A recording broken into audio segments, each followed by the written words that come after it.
This is Rob. Rob is the pilot for New York On Air and really the cinematographer and the guy who's going to help me set up and get our shot from above today. And today we're going to, I want to go to the World's Fair, and we're going to be shooting the globe at the World's Fair. I'd love to get this shot. It's all predicated on LaGuardia Airport. Hopefully their flight plan is landing on the north and south runways. If that's the case, we can get right in and look right down. They still may let us get in. It's inside their airspace, but it's such a cool look. Yeah, he'll help set me up and get me in the exact right position so I'm able to get the shot.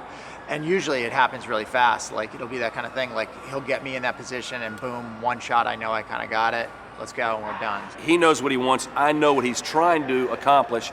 And since he's sitting on my side, I can always look down if we're doing that straight down look shot, or even if we're set up, say, like on a bridge and he wants to look across the bridge, I'm gonna line the bridge up with him. Remember, I'm up ahead of him, so I've got to move the helicopter a little bit forward because he's behind me, so he can look straight down the gun barrel of the bridge, for instance. So it's all a matter of communicating and putting it together and knowing what we want to do. Yeah. This is not a typical helicopter ride. This is, the doors are going to be open. We're going to be strapped into the actual base of the helicopter, so I won't fall out.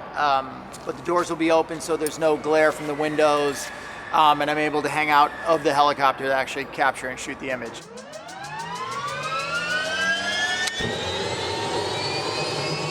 So I've been talking with Rob about how we want to capture and shoot the globe itself.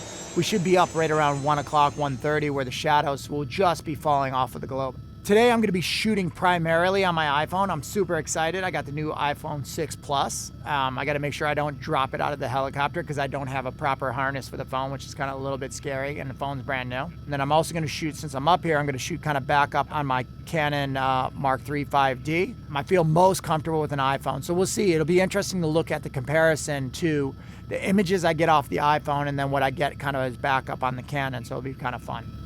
Insight, maintain visual. Chase, I think what I'm going to do is I'm just going to do a quick little orbit around it, just to kind of establish, let you get some shots, then we just kind of figure out what we're doing. The thing that I'm looking for, that I've been talking with Rob about, is positioning me directly above it so we can capture the kind of scale, but seeing it from that angle, and where, you know, right now it's kind of like almost like by the time we're above it, it should be about 1 o'clock. So the shadows will be coming off, you know, slightly off to one side of it. We're hovering above the globe, you know, right now. I want to make sure that I have a great focus. So I'm like selecting kind of the hard focus on the iPhone itself right now. So I make sure that the globe itself is going to be in focus, and I'm overshooting. I really love shooting with the burst mode on the iPhone.